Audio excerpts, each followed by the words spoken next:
রনি আজকে যেহেতু জুলাই সনদ বাস্তবায়ন এক ধরনের মানে কোনোভাবেই একমত হওয়া যাচ্ছিল না এমন একটা জায়গায়, সেখানে হঠাৎ করে আজকে বৈঠকের পর গণভোটে সবগুলো রাজনৈতিক দল রাজি হয়ে গেলেন। এটা কি যে প্রধান উপদেষ্টা যে তিনটি রাজনৈতিক দলের নেতাদের নিয়ে আমেরিকা সফর করে আসলেন, সেটির একটা ফলাফল কিনা যে সেখানে গিয়ে তারা কাছাকাছি হতে পেরেছেন আলোচনাটা?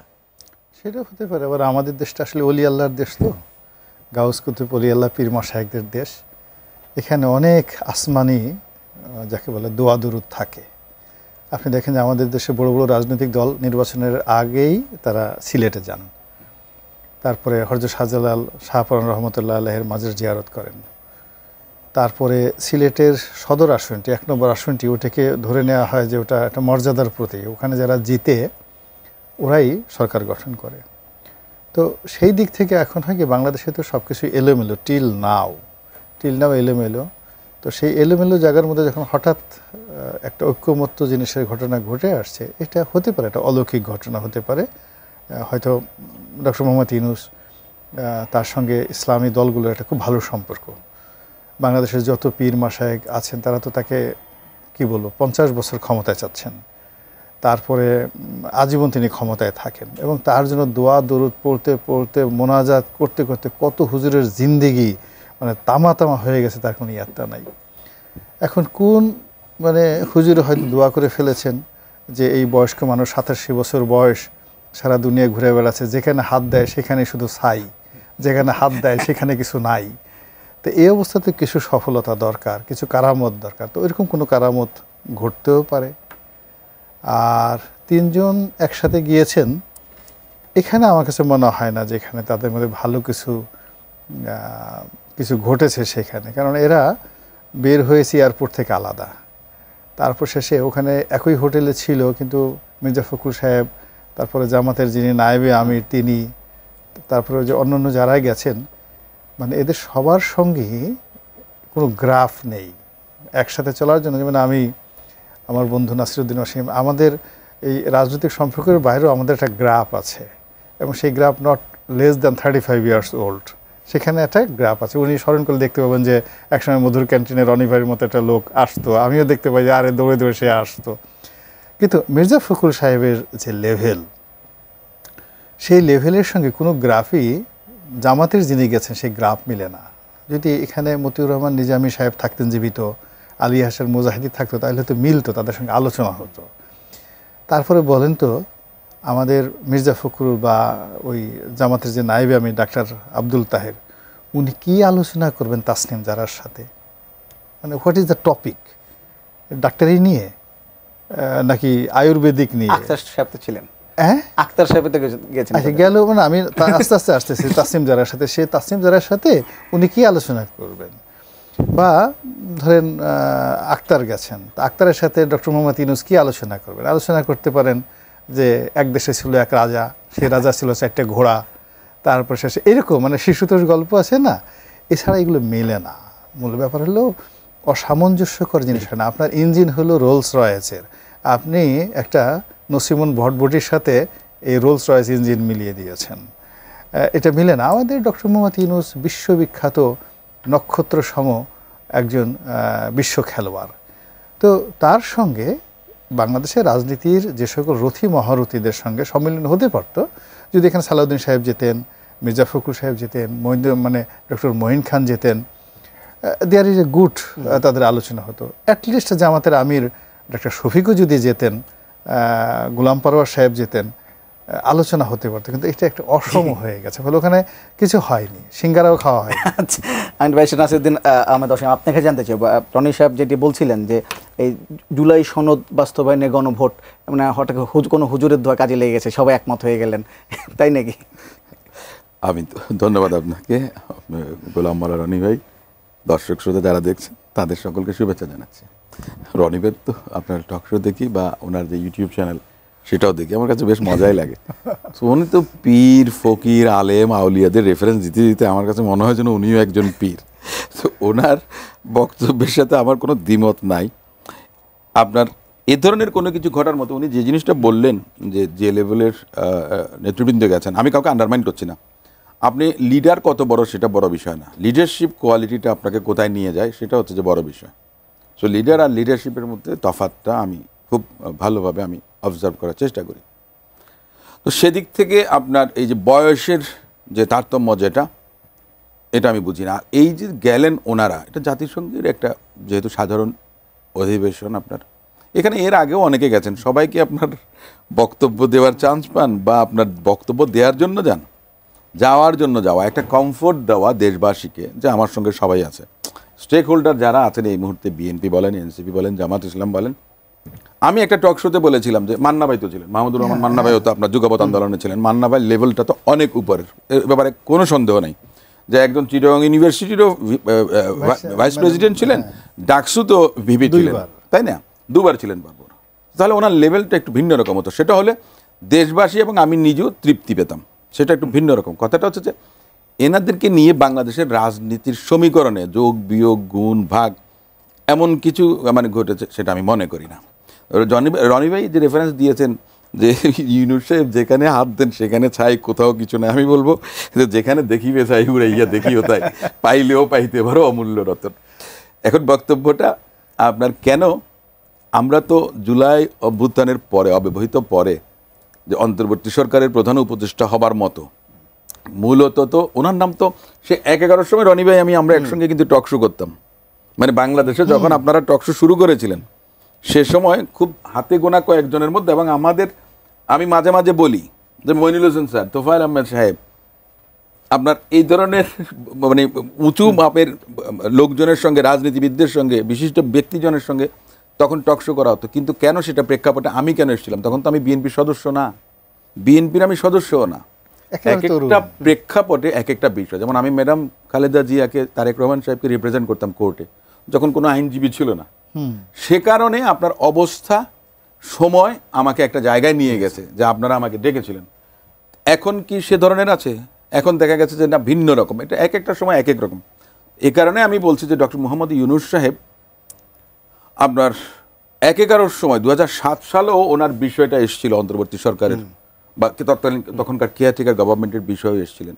সেটা উনি সত্যি কি মিথ্যা আমি তো জানি না, সময়ের ব্যাপার ছিল বা বিভিন্ন বিষয় ছিল, সে সময় হয়তো তিনি সেজন্য রাজি হননি। তারপরে নোবেল লরিয়েট হিসেবে আন্তর্জাতিকভাবে মনে করেন যে গ্লোবালি একজন মানুষ সমাদৃত, সেই হিসেবে যে একটা জাতীয় ঐক্যের প্রতীক হিসেবে ওনাকে আপনার পছন্দ করা হয়েছে। সেই হিসেবে উনি আপনার এই যে আজকে প্রায় 14 মাসের মতো হয়ে গেল অন্তর্বর্তী সরকারের প্রধান উপদেষ্টা হিসেবে উনি দায়িত্ব পালন করে এসেছেন। আমাদের সবার প্রত্যাশা অনেক বেশি ছিল, আচ্ছা প্রাপ্তিটা হয়তো হয়নি, সেই কারণে রনি ভাই হয়তো আক্ষেপ করে বলেছেন যে এখন সব কিছু পীরদের, ফকিরদের উপরে, আলেমদের উপরে ছেড়ে দিতে চাচ্ছেন। না, সেটা না, আপনার কর্মফল আপনাকেই ভোগ করতে হবে। যেটা ভালো হতো যে নির্বাচনটা আপনার আগস্টের 6-7 মাসের মধ্যে নির্বাচনটা হয়ে গেলে বাংলাদেশের পরিস্থিতি একরকম হতে পারত। আমরা একটা নির্বাচিত সরকার থাকা উচিত। আর এখন দিন যতই যাচ্ছে ততই কিন্তু আপনার কমপ্লিকেশন অ্যারাইজ করছে। এই যে আজকে ওইটা বোধহয় আপনি পরে হয়তো বা জিজ্ঞেস করবেন যে আপনার ঐকমত্য কমিশনের, আমার এই জায়গাতে আমি থামতে চাই যে আমি আশাবাদী এখনো, এইটুকু আমি বলতে পারি। জি, আমি একটু গোলাম রনি আপনার কাছে এটা জানতে চাইব, যেহেতু ঐকমত্য কমিশনের আলোচনা একটা বিষয় নিয়ে বেশ আলোচিত হয়েছে। গতকাল এনসিপির আহ্বায়ক নাহিদ ইসলাম একটা ইন্টারভিউ দিয়েছেন কয়েকটা জায়গায়, সেখানে তিনি বলেছেন যে উপদেষ্টা পরিষদের অনেককে বিশ্বাস করাটা বড় ভুল ছিল, তাদের প্রতি আস্থা রেখে প্রতারিত হতে হয়েছে। তিনি বলেছেন যে উপদেষ্টার অনেকেই বিভিন্ন রাজনৈতিক দলের সঙ্গে লিয়াজও করে ফেলেছেন, তারা নিজেদের সেফ এক্সিটের কথা ভাবছেন। তিনি বলছেন প্রয়োজনে তাদের নামে আমি প্রকাশ করে দেব। এই সময় সেই বক্তব্য আসলে মানে কি দাঁড়ায়? না, এটা আসলে উনি এখন বললেও কিছু আসে যায় না। মানে ওনার সঙ্গে আমার কখনো দেখা সাক্ষাৎ হয়নি। তো যদি আমার ওনার সঙ্গে দেখা সাক্ষাৎ হতো, আমি ওনাকে নিষেধ করতাম যে আসলে এনসিপিটা করাটা ঠিক হবে না। আপনি তথ্যমন্ত্রী হিসেবে আছেন, যে কয়দিন বাকি সময় আছেন সুন্দর করে এই সময়টাকে এনজয় করেন। এটা আপনি আপনার জীবনে কিয়ামত পর্যন্ত আপনি আপনার পরিবার পাবেন না দ্বিতীয়বার। তো উনি কেন এবং কার প্রলোভনে, কার কথা মতো এখানে এসেছেন এটা আমি বলতে পারবো না। মূল ব্যাপার হলো কি, রাজনীতিতে যেটা অসীম ভাই বললেন, leadership is a such kind of quality. হাজার মানুষের মধ্যে আপনি যখন দাঁড়িয়ে থাকবেন তখন ওই সব মানুষ পয়েন্ট আউট করতে পারবে হি ইজ দ্য লিডার। নেতা একজনই হয়, তো থাকুক বা না থাকুক, হ্যাঁ, সে লিডার। একজন নেতার যে খুব বেশি ডক্টরেট ডিগ্রি থাকতে হবে, লেখাপড়া থাকতে হবে, খুব বেশি উচ্চমানের বংশ থাকতে হবে, উচ্চতা থাকতে হবে, নট লাইক দ্যাট। প্রকৃতি তাকে এমনভাবে তৈরি করে তাকে দেখলেই মনে হয় এ একজন নেতা। আপনি যদি নেলসন ম্যান্ডেলাকে চিন্তা করেন, কি এমন চেহারা, কি এমন কি, কিন্তু লক্ষ কোটি মানুষের মধ্যে দাঁড় করিয়ে দেন, আপনি মার্টিন লুথার কিংকে দাঁড় করিয়ে দেন, নেতার মতো মনে হবে। কিন্তু অবাক করার ব্যাপার হলো যে এখন আমাদের সামনে অনেক লোক ঘোরাফেরা করছে, এসে বুক থাপড়ে চাপড়ে তারা বলছে আমরা নেতা নেতা নেতা, আমাদের তাদের পছন্দ হচ্ছে না, মনে হচ্ছে না যে এরা they can not be our leader. তো এরকম আসলে এই যে যখন একটা সমাজে অন্ধকার হয়, আমরা ছোটোকালে এখানে কানামাছি ভোবো খেলেছি, অন্ধকার রাতের মধ্যে যখন জোনাকি পোকা করছে তখন পলাপলি খেলেছি। এখন রাজনীতিতে আসলে পলাপলি খেলা ভীষণ রকম চলছে। ফলে কি হলো, একজন মানুষ 30 বছর 35 বছর 40 বছর যাবৎ কন্টিনিউয়াসলি ধারাবাহিকভাবে তার জীবন যৌবন অর্থবৃত্ত সব শেষ করে দিয়েছে রাজনীতির জন্য। তো তার বাবা রাজনীতি করেছে, শ্বশুর রাজনীতি করেছে, বউ রাজনীতি করেছে, 14 জেনারেশন রাজনীতি করছে। এখন এমন একটা অন্ধকার পলাফলির মধ্যে আসছি, তাকে এসে যে লোক জীবনে রাজনীতি যদি বলা হয় এটা কোন সমাজ, সে সমাজ বলতে পারবে না, রাজনীতি কোন সমাজ বলতে পারবে না। যদি জিজ্ঞেস করেন বেশিরভাগ লোক বলতে পারবে না এটা কোন সমাজ। সে এসে তোফায়েল আহমেদকে রাজনীতি শিক্ষা দিচ্ছে, সুরঞ্জিত সেনগুপ্তকে সংবিধান শিক্ষা দিচ্ছে। তো এইরকম জিয়াউর রহমান সাহেবকে মুক্তিযুদ্ধ শিক্ষা দিচ্ছে, যে কীভাবে মুক্তিযুদ্ধ করতে হয়, কীভাবে মুক্তিযুদ্ধের ঘোষণাপত্র পাঠ করতে হয়, এটা এখন শিক্ষা দেওয়ার মতো অনেক তরুণ উপস্থিত হয়েছে। এবং আমাদেরকে অবাক করার ব্যাপার হলো যে আসলে না, আমাদের ওবায়দুল কাদেরের কথা মনে আসে। আমাদের ইউনিভার্সিটিতে আমরা যখন পড়তাম উনি অসাধারণ বক্তব্য দিতেন, কয়েকজন লোক ভালো বক্তব্য দিতেন, তার মধ্যে ধরেন যে ফজলুর রহমান সাহেব, ওবায়দুল কাদের। তো ওবায়দুল কাদের একটা যাত্রা গানের মতো একটা দিতেন। তো উনি প্রায় এটা কথা বলতেন, আইলো দেশে কলিকাল, ছাগলে চাটে বাঘের গাল।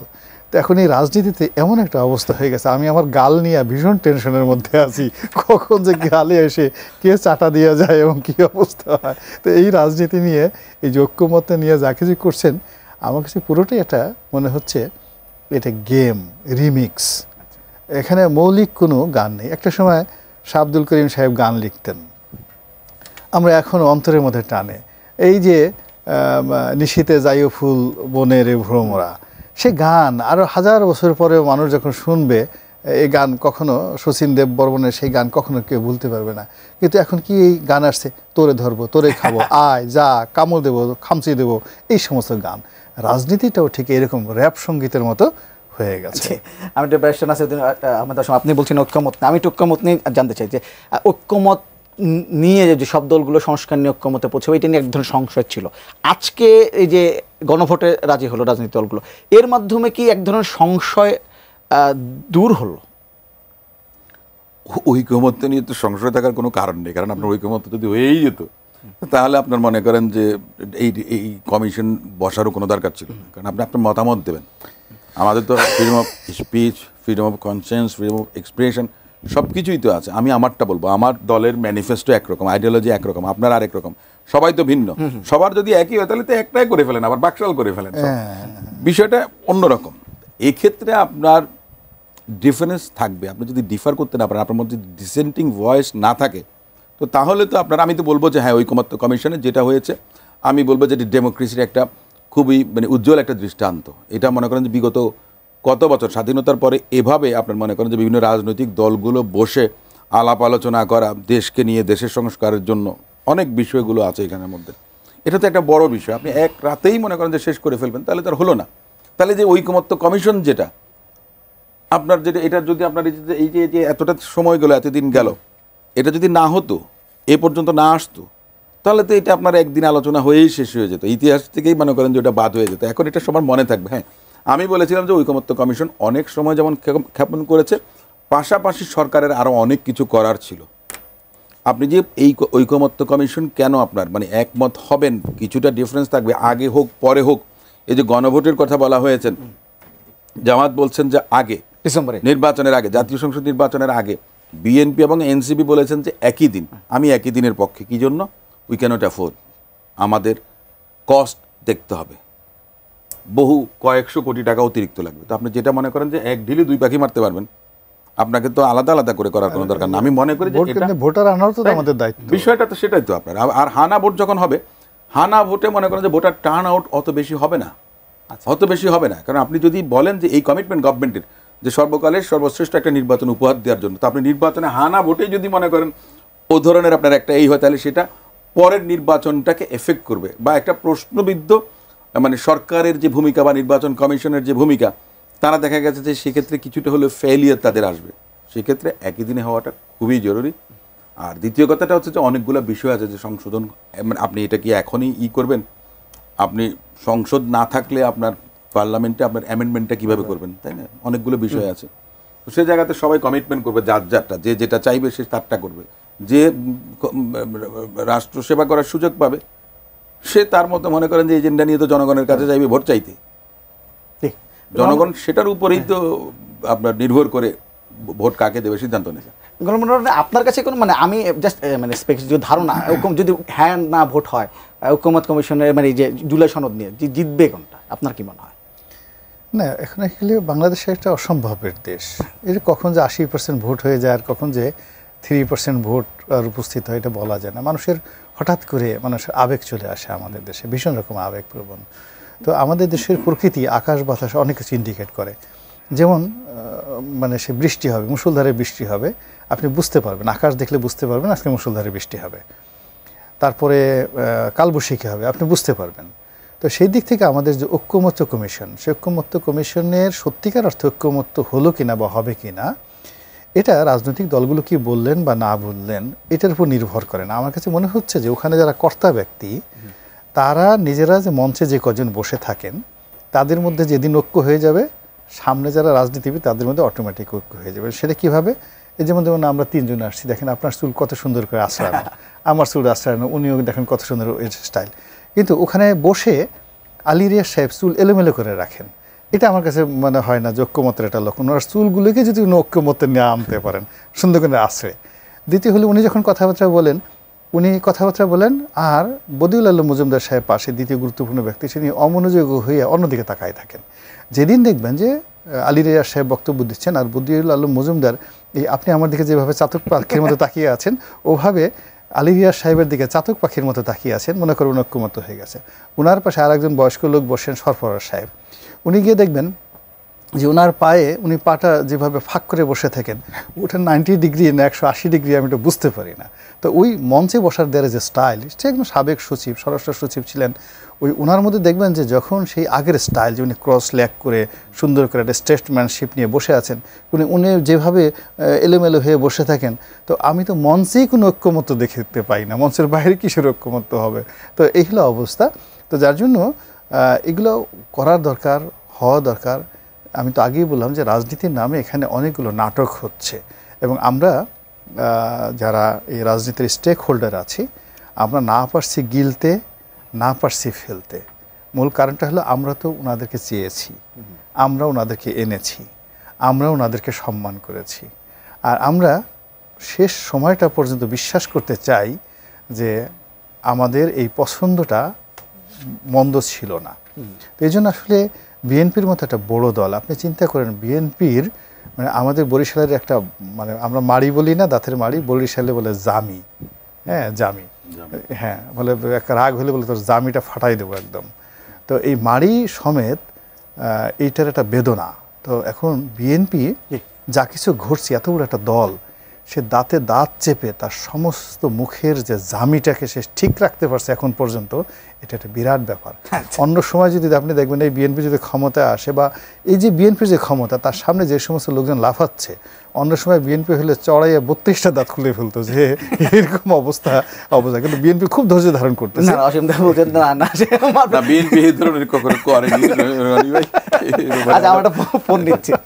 হ্যালো হ্যালো হ্যালো ভাইয়া, জি আপনার নামটি বলে প্রশ্নটি করেন। আমার নাম রবিউল, কুষ্টিয়া থেকে বলতে পারি। জি রবিউল সাহেব বলেন। হ্যাঁ, আমি কি যে কোনো কথা বলতে পারি? সমস্যা নাই তো? বলেন বলেন বলেন, আপনার স্বাধীনতা আছে, যদি আপনার ভয় না পান, আপনার নম্বরটা তো এখানে আছে।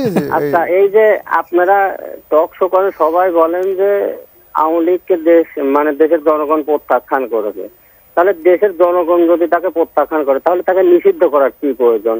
নির্বাচনে তাকে আসতে দেন, যদি জনগণ প্রত্যাখ্যান করে নির্বাচনের মাধ্যম দিয়ে প্রত্যাখ্যান করে। আর এই প্রতিহিংসার রাজনীতি এই দেশ থেকে কবে যাবে? আওয়ামী লীগ এসে জামাতকে নিষিদ্ধ করবে, আবার এখন এসে আওয়ামী লীগকে নিষিদ্ধ করবে। এইভাবে যদি চলতে থাকে তো কিয়ামত পর্যন্ত আপনার এই দেশ কোনোদিনও শান্তিতে আনতে পারবেন না। জি, ধন্যবাদ রবিল সাহেব, আমরা আপনার প্রশ্নটি বুঝতে পেরেছি। আচ্ছা, আরেকজন আছে ফোনটা নিয়ে। হ্যালো। হ্যালো, আসসালামু আলাইকুম। ওয়ালাইকুম সালাম, আপনার নামটি বলে প্রশ্নটি করেন। আমার নাম রবিউল গনি, আমি দিনাজপুর থেকে বলছিলাম। জি বলেন। একটা বাংলাদেশে একটা আন কথা প্রচলিত হচ্ছে এখন যে পিয়ার পদ্ধতিটা যে নির্বাচন চাচ্ছে জামাতে ইসলামী, সেটা তাদের ধ্যান ধারণার মধ্যে ছিল না। এটা উপর মহল থেকে, অর্থাৎ প্রধান উপদেষ্টা তার ক্ষমতা প্রলম্বিত করার জন্য তাদেরকে দিয়ে করাচ্ছে বলে একটা বাজারে কথা চলমান আছে। আলোচক দুজন এই চিন্তার সঙ্গে একমত কিনা? যদি এই অবস্থা চলে, নির্বাচন যেটা হচ্ছে, আওয়ামী লীগকে কেন নিষিদ্ধ করা হলো? আওয়ামী লীগকে তো নির্বাচনের মাধ্যমে নিষিদ্ধ করা যেত। দেখেন, দুটো জিনিস। রাজনৈতিক দল নিষিদ্ধ করার পক্ষে ব্যক্তিগতভাবে আমি কখনো না। বিএনপিও নাই আপনার এটা কিন্তু কেউ, ইভেন এমনকি প্রধান উপদেষ্টা বা অন্তর্বর্তী সরকার, তারা কেউ ছিলেন না। আওয়ামী লীগ যে অপকর্ম করেছে, যে ঘৃণ্যতম জঘন্যতম কাজগুলো করেছে আওয়ামী লীগ, তার পরবর্তীতে এসে তারা বিভিন্ন সময় উস্কানিমূলক বক্তব্য, মন্তব্য সেগুলো দেওয়া শুরু করেছিল। তার ধারাবাহিকতা কিছু অপ্রীতিকর ঘটনা, অপ্রত্যাশিত ঘটনা কিন্তু ঘটেছে। এই নিষিদ্ধ তো আওয়ামী লীগ হয়নি, কর্মকাণ্ড স্থগিত রাখা হয়েছে। এবং এই কর্মকাণ্ড স্থগিত রাখার আইন কিন্তু বাংলাদেশে আছে। কোনো রাজনৈতিক দল বা ব্যক্তি যদি আপনার সন্ত্রাসের সঙ্গে জড়িত হয়, তাহলে সরকার তাকে নিষিদ্ধ করতে পারে। সরকার কিন্তু নিষিদ্ধ করেনি, স্থগিত করেছে। আমি দর্শক, উনি যে প্রশ্নটা করেছেন, উনি খুবই বুদ্ধিবৃত্তিক প্রশ্নটা এবং যৌক্তিক, যে এভাবে তো তাহলে দেশ অন্যভাবে চলে। তবে আমার বক্তব্য একজন রাজনৈতিক কর্মী হিসেবে, আওয়ামী লীগের কোনো বিন্দুমাত্র অনুতাপ নেই। তারা মোটেও অনুতপ্ত না। বরং তারা যে সমস্ত অপকর্মগুলো করেছেন, ব্যাংক লুট থেকে আরম্ভ করে খুন, গুম, জুলাই আগস্ট হত্যাকাণ্ড, 15 বছরের যেই নির্যাতন, নিপীড়ন, দুঃশাসন, তাদের এ সমস্ত কিছুকে ওনারা জাস্টিফাই করে চলেছেন। তো যাদের মনে করেন যে হায়া নাই, লজ্জা শরম নাই, বেহায়ার মতো যারা কথাবার্তা বলেন, তাদের তো রাজনৈতিক দল হিসেবে অস্তিত্বই থাকা উচিত না। এটা হলো একটা জিনিস। আমি আগস্টে 6 তারিখে বেরিয়েছি জেল থেকে 2024-এ। আমি নিজেও কিন্তু আমাকে জিজ্ঞেস করেছিল একবার আনন্দবাজার পত্রিকা থেকে। তো আমি বলেছিলাম যে তারা যদি নির্বাচন করে, জনগণ সেটা দেখবে তাদের কোথায় থাকবে। তার নির্বাচনে যদি তখন আসতো, ইভেন যাতে আওয়ামী লীগের কর্মকাণ্ড স্থগিত না থাকলে, আমি যে কথাটা একটু এর আগে বলেছিলাম যে 6-7 মাসের মধ্যে নির্বাচনটা হওয়া উচিত ছিল। আওয়ামী লীগের তো নৌকার নমিনেশন নেওয়ার জন্য লোক আসতো না, এখনো আসবে না। আমি পরিবেশ পরিস্থিতি কোন দিকে যাবে সেটা আমরা বলতে পারবো না। আওয়ামী লীগ কিন্তু জামাতকে নিষিদ্ধ করেনি। জামাতের নিবন্ধন সুপ্রিম কোর্ট থেকে আপনার বাতিল হয়েছিল। জামাত ইসলামের নিবন্ধন, জামাত ইসলাম রাজনীতি করেছে, কিন্তু আওয়ামী লীগের 15 বছর জামাত ইসলাম রাজনীতি করেছে। এখন আমার বক্তব্য হচ্ছে যে আওয়ামী লীগের বিচার সাপেক্ষে তার কর্মকাণ্ড ভবিষ্যতে কী হবে সেটা দেখা যাবে। যেই ক্ষত সমগ্র বাংলাদেশের জনগণের মধ্যে আছে, সেটা কিন্তু শুকায়নি। এ কারণে একটা পর্যায়ে এসে সরকার এই সিদ্ধান্তটা নিয়েছে, যে কর্মকাণ্ড স্থগিতের বিষয়টা। এই প্রসঙ্গে আরেকটা কথা আমি যে বলতে চাচ্ছিলাম, যে সেটা হচ্ছে যে আওয়ামী লীগের যে কথাটা হঠাৎ করে মনেটা আমার কেন পড়লো না, এইমাত্র জাস্ট মনে করার চেষ্টা করছিলাম। আর একটা ছিল প্রশ্ন, যেটা জামাতের পিয়ার পদ্ধতি কি নির্বাচনকে বিলম্বিত করবে, বা ডক্টর মোহাম্মদ ইউনূস সাহেব কি এটা প্রেসক্রিপশন দিয়েছে। নির্বাচন হওয়া এটা সমস্ত রাজনৈতিক দলগুলোর আন্তরিকতা এবং অন্তর্বর্তী সরকারের আন্তরিকতার উপরে নির্ভর করবে। এটা এককভাবে ডক্টর মোহাম্মদ ইউনূস সাহেব নির্বাচন প্রলম্বিত করার জন্য এই পিয়ার পদ্ধতি নিয়ে জামাতকে মাঠে নামাবে, আমি মনে করি জামাতও কিন্তু মন থেকে পিয়ার চায় বলে মনে হয় না। আচ্ছা, পিয়ার যদি প্রপোর্শনাল রিপ্রেজেন্টেশন হয়, এটা হচ্ছে যে আমার মনে হয় যে এটা হচ্ছে যে পাবলিক রিলেশনসটা তারা করে যাচ্ছে, তারা পিয়ারটা করে যাচ্ছে। আমি গোলাম এটা একটা জিনিস, তাই না? আসছি আপনার কাছে। আমি রনি, এই নিয়ে আপনার কোনো বক্তব্য আছে কিনা? না, আমার কাছে মনে হচ্ছে যে এই পিয়ারের যে ধারণাটা, এটা একটা ভাওতাবাজি। এই মুহূর্তে রাজনীতিতে ভাওতাবাজি, সময় ক্ষেপণ, কালক্ষেপণ। পরীক্ষামূলকভাবে এই পিআর পদ্ধতি স্থানীয় সরকার বা অন্য কোনো একটা জায়গাতে ধীরে ধীরে সেটা করে দেখা যেতে পারে, যেহেতু আমরা একটা গণতন্ত্রের পথে দীর্ঘদিন। জামাত কেন ভাওতাবাজিটা করছে আপনার মনে হয়? আমি জামাতের কথা বললিনি, আমি বলছি যারাই পিআর চাচ্ছে এই জিনিসগুলো আজ হোল জামাত তো আসলে প্রথমে পিআর চায়নি।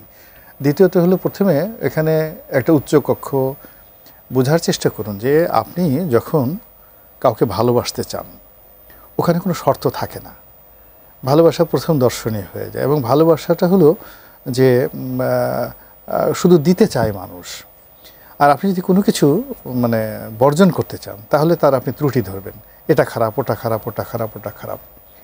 এখন অতীতে আমাদের দেশে যে নির্বাচনগুলো হয়েছে মোটামুটি প্রশংসনীয় নির্বাচন, 91-তে হয়েছে, 96-তে, 2001-এ, 2009-এ, এই নির্বাচনগুলো নিয়ে খুব অল্প পরিমাণ যাকে বলা হয় অভিযোগ আছে, কিন্তু বেশিরভাগ লোকে বলছে এই নির্বাচনগুলো ভালো হয়েছে। তো সেই নির্বাচনগুলো যারা আয়োজন করেছেন তারা কিন্তু খুব অল্প সময়ের মধ্যে অসাধারণ নির্বাচন আয়োজন করেছেন।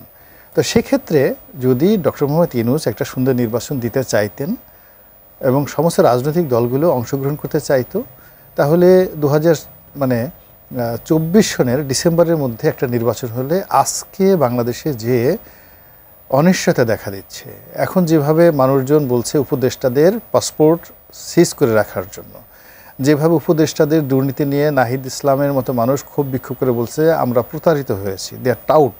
এই উপদেষ্টাদের প্রতারণা মানে কি?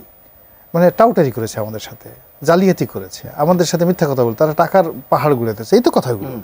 তো এই কথাগুলো আসতো না, এই কথাগুলো আসতো না যদি এটা হয়ে যেত। কিন্তু তা না করে প্রথমে কী করলো, এই একটা উচ্চ কক্ষ, এটা নিম্ন কক্ষ, এই সংবিধান ছুঁড়ে ফেলতে হবে, এই সংবিধান নতুন করে রচনা করতে হবে, এরপরে আমরা আবার একটা রিসেট বাটনে চাপ দিয়েছি, সব কিছু নতুন করে শুরু করতে হবে। মানে আপনি গিয়ে দেখেন গত 14 মাসে অ্যাটলিস্ট 14 দেখুন 28, মানে 28টার চেয়েও বেশি ফ্যাকরা তৈরি করা হয়েছে, যেগুলো আসলে আমাদের কোনো দরকার ছিল না। এখানে নির্বাচনের মূল ব্যাপার হলো, আওয়ামী লীগ যদি ডিসেম্বরে নির্বাচন হতো আওয়ামী লীগকে নিষিদ্ধ করতে হতো না। আওয়ামী লীগের ওই যে উনি যেটা বললেন যে আওয়ামী লীগের নমিনেশন ফর্ম কেনা, বিক্রি করা, এইরকম করার কোনো লোকে থাকতো না। কোনো ব্যাংক মানে এই আওয়ামী লীগের টাকা মানে যাকে বলে নমিনেশনের টাকা জমা দিবে বা ফর্ম বিক্রি করবে, এটা সম্ভব ছিল। ইভেন অনলাইন থেকেও কেউ ডাউনলোড করতো না কোনো জায়গাতে। মানে জনমতটা ডিসেম্বর পর্যন্ত ওই পর্যায়ে ছিল। কিন্তু এখন কি হলো, এই নানা রকম যাকে বলা হয় অপ্রয়োজনীয় বিষয় সামনে এনে সেগুলো দিয়ে বিতর্ক তৈরি করে রাজনীতিবিদদের মধ্যে যে ফেতনা এবং ফ্যাসাদ তৈরি করা হয়েছে, যে অসম্মানজনক একটা পরিস্থিতি তৈরি করা হয়েছে। আজ দেখুন জামাতের আমির বয়স্ক মানুষ, সম্মানিত মানুষ, দেখুন তাকে নিয়ে যুব দলের ছেলেরা কেন গালাগালি করবে? এই সংস্কৃতি তো কখনো ছিল না। তারেক রহমান সাহেব একটা দলের প্রধান এবং ধরে নেওয়া হয় আগামী দিনে তিনি হবেন প্রধানমন্ত্রী, তাকে নিয়ে কেন বাজে কথা বলা হবে? এটা এই সংস্কৃতি তো আগে ছিল না, কখনো ছিল না। তো এই জিনিসগুলো আমরা তৈরি করে ফেলেছি গত 14 মাসে। এবং তৈরি করার পরে আপনি রাতারাতি করে এখন ঐক্যমত করে ফেলবেন, রাতারাতি আপনি একই দিনে দুটো নির্বাচন করবেন, একটা হানা ভোট করবেন, আর একটা মানে যাকে বলে গণভোট করবেন, আর একটা করবেন, এটা হবে না। এগুলো সব বোকাস কথাবার্তা। ব্যারিস্টার নাসিরউদ্দিন আহমেদ আসেম, আপনাকে দিয়ে করি যে জরিপ, নির্বাচন নিয়ে নানা ধরনের জরিপ হচ্ছে, সেসব জরিপে দেখা যাচ্ছে যে বিএনপির সঙ্গে জামাত ইসলামের ভোটের পার্থক্য খুবই র্যাপিডলি দেখা যাচ্ছে কমে যাচ্ছে, কাছাকাছি অবস্থায় চলে যাচ্ছে। এই জরিপটা আপনি কীভাবে দেখেন? জরিপের একটা বিষয় আছে যে বিশ্বাসযোগ্যতার বিষয়, আপনার কোন পদ্ধতিতে হচ্ছে, আপনার কোন এরিয়াতে হচ্ছে, যে কতজনের মধ্যে হচ্ছে, কোন ক্লাসের মধ্যে হচ্ছে, কোন বয়স শ্রেণীর মধ্যে হচ্ছে, তার উপরে কিন্তু অনেক কিছু ডিপেন্ড করে। আপনার 10,000 20,000 মানুষের উপরে জরিপ করে আপনার বাংলাদেশে অন্তত সঠিক কোনো পাবেন না। আমার কাছে একটা জিনিস মনে হচ্ছে, একটা বিষয়, সেটা হচ্ছে যে যেমন প্রথম যখন জরিপগুলো হয়েছিল সেখানে দেখানো হয়েছিল যে আওয়ামী লীগের সমর্থন দেখা গেছে যে 4%, 5% এরকম। পরবর্তীতে যখন জরিপ এসছে সেখানে আবার দেখা গেছে যে 8%, 10% এরকমও দেখিয়েছে বিভিন্ন জায়গায়। তার কারণটা হলো কি, জরিপ যে নেবেন আপনি আমার কাছে আসলে কি বলবো, আমি বিএনপির কথা বলবো। আপনি আওয়ামী লীগ তো তখন পাননি, আপনি কিছু কিছু তো আস্তে আস্তে মনে করেন যে উঠে এসেছে, মাঝে মাঝে চোরাগপ্তা মিছিল করার জন্য তো আসে। তার মানে কি, এরকম আস্তে আস্তে কিছু কিছু ক্ষেত্রে আপনার জরিপে অংশগ্রহণ করতে পেরেছে। জামাতের ক্ষেত্রে যেটা হচ্ছে সেটা হলো এই জরিপ দিয়ে এটা এটা এটা কারো প্যাট্রোনাইজ করা, এটার পেছনে কোনো একটা আছে, মানে জামাত ইসলামকে একটা ফ্যাক্টর বানানোর জন্য এ ধরনের জরিপ হতে পারে, এটার একটা আলাদা উদ্দেশ্য কারো আছে, বাট এই সমস্ত জরিপ আপনার গ্রহণযোগ্য না। জরিপ নিয়ে আপনার জরিপ নিয়ে আমার কোনো মন্তব্যই নেই। এখানে বাংলাদেশে একটা ধ্রুব সত্য হলো, অন অ্যাভারেজে বিরোধী দলে যখন বিএনপি থাকে, বিএনপি 30% ভোট আছে। আওয়ামী লীগ যখন ক্ষমতায় থাকে তার 35%। আবার বিএনপি যদি ক্ষমতা আসে, বিএনপির 5% বেড়ে গিয়ে বিএনপির হয় 35%, আওয়ামী লীগের হয় 30%। আর জামাতের 5 to 6% ভোট আছে। সমস্ত ইসলামিক দলগুলো যদি একত্র হয়, all of the Islamic party, সব মিলিয়ে 18 থেকে 19% ভোট তাদের আছে। এখন আপনি জরিপ আকাশ থেকে করেন, জমিন থেকে করেন, এর বাইরে এটা না, এটা প্রমাণিত বাংলাদেশের ইতিহাস। 15 বছরে চেঞ্জ হয় না, একটু চেঞ্জ হবে কেন? কোন লোকটা চেঞ্জ হবে? আপনি বলেন তো, যে লোকটা আওয়ামী লীগ করে, যে লোকটা বিএনপি করে, আমাদের পারিবারিক ট্রেডিশনটা হলো যে এই আমাদের ছেলে সন্তানগুলো অটোমেটিকভাবে আমাদের আদর্শে লালিত পালিত হয়ে যায়।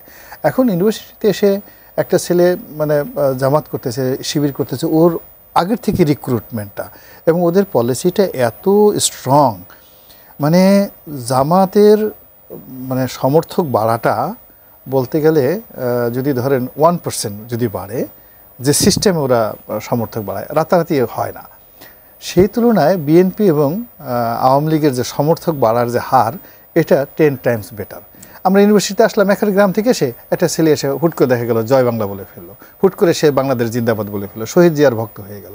কিন্তু রাতারাতি সে রাজাকার হতে চায় না, রাতারাতি সে আলবদর হতে চায় না, রাতারাতি সে খোঁচা খোঁচা দাড়ি রাখতে চায় না। আচ্ছা, আপনি বলেন, আপনি কত সুন্দর করে শেভ করে আছেন, আমরা 3 জন আছেন, আপনি এই আমাদের 3 জনকে যদি বলা হয় আপনার 3 জন দাড়ি রাখবেন, এটা এত সোজা জিনিস না। 3 জন দাড়ি রাখবেন, হঠাৎ করে আপনি মুক্তিযুদ্ধ নিয়ে, 71 নিয়ে আপনার যে একটা নতুন ন্যারেটিভ আপনাকে বিশ্বাস করতে হবে। ফলে জামাতের যে লোকগুলো, তাদের body wash, brain wash, mind wash, এগুলোর জন্য একটা বিরাট প্রকল্প আছে। একটা 12-13 বছর লাগে, একটা শিবির থেকে মোটামুটি 12 বছরের একটা ব্রিডিং টাইম লাগে আর কি, আদারওয়াইজ এটা হয় না। তাহলে আপনি কিভাবে হবে? জি, আপনাদের দুজনকে ধন্যবাদ আমাদের সাথে যুক্ত হওয়ার জন্য। সময় শেষ।